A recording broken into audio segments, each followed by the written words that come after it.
Bonjour, monsieur, dame. Fonction cosinus cette fois-ci. Donc, on va commencer dans cette capsule-là par la cosinus de base.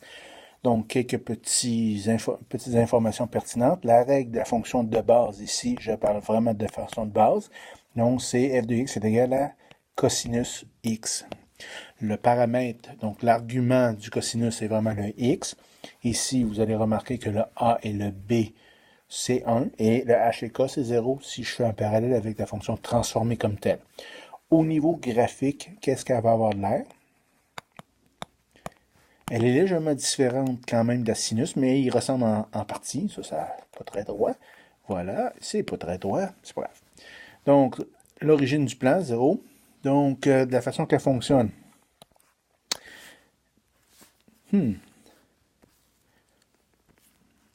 On va effacer un petit peu puis replacer ça à quelque chose de mieux, là. Donc, elle est entre 1 et moins 1 et 1. Donc, son maximum, son minimum, c'est là. Contrairement aux autres, donc, une période de 2π, comme la sinus de base, effectivement. Donc, ce que je fais toujours quand je trace, ce que je divise en 4 parties. Donc, ça, c'est pi, pi sur 2, puis ici, je vais avoir 3π sur 2.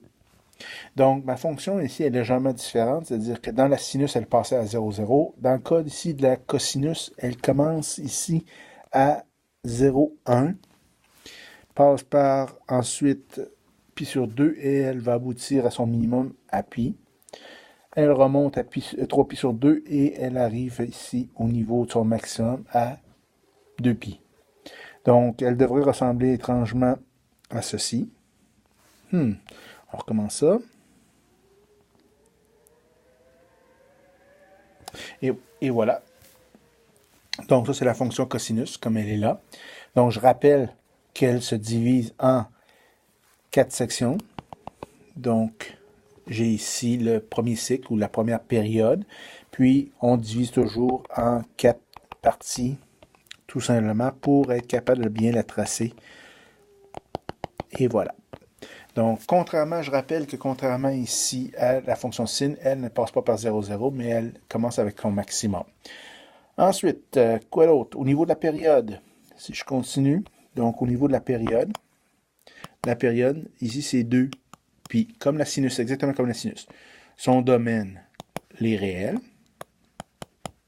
Son codomaine, donc c'est de moins 1 à 1, son maximum, son minimum. Son amplitude, donc son amplitude, c'est de 1. Ensuite, au niveau des zéros, donc les zéros, ben, il y en a une infinité, il faut bien faire attention. Donc, les deux premiers zéros qu'on a vu apparaître, c'est pi sur 2 et 3π sur 2. Ensuite, ben là, il faut que j'ajoute la période tout simplement, puis je vais avoir les autres zéros. Donc, si je prends pi sur 2 plus la période est à 2π, ça fait 4π sur 2. Donc, ça va me faire, le point suivant va être 5π sur 2. Si je prends 3π sur 2 et j'additionne la période, ça va me donner 7π sur 2, ainsi de suite. Je suis capable de toutes les générer. Je peux reculer également, donc 3π sur 2 moins 2π, ça va me donner moins π sur 2. Et π sur 2 moins 2π, donc ça va me donner moins 3π sur 2. Puis là, encore là, ça recule éternellement. Donc, il suffit de faire attention tout simplement à ce qu'on fait ici. Ensuite, les signes comme tels. Toujours au niveau graphique, ça aide. Donc, elle est positive. Si je regarde rapidement, là, puis je vais en faire juste une partie, elle est positive de moins π sur 2 à π sur 2. Donc, elle va être également positive de 3π sur 2 à 5π sur 2, etc. Puis, à l'avant, on recule également, ça fait la même chose. Donc, elle va être positive en s'en allant aussi également en reculant. Donc, si je continue en haut ici, pour le fun, quand est-ce qu'elle est négative, cette histoire-là? Ben, entre les zéros ou les points que je viens de donner là. Donc, elle va être négative de π sur 2 à 3π sur 2. Union 5π sur 2 à... Ça paraît pas beaucoup, hein? Voyons. Donc, 5π sur 2 jusqu'à 7π sur 2, ainsi de suite. Donc, ça se continue éternellement, évidemment.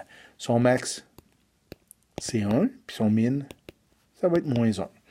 Donc, voilà pour l'analyse de la fonction de base, donc de la cosinus. Ici, ce que j'aimerais vous faire remarquer au niveau des zéros, c'est que, évidemment, puis il y a un lien entre les zéros, évidemment, et la fonction positive puis négative. Donc, ici, on vous dit que la fonction de base est positive ici. Donc, elle va être négative sur cette partie-là. Elle va être positive ici. Elle va être négative sur cette partie-là. Donc, à partir des zéros, je peux toutes les générer. Puis, c'est très facile de retrouver à ce moment-là quand est-ce qu'elle est positive, quand est-ce qu'elle est négative. Une esquisse fait très bien également.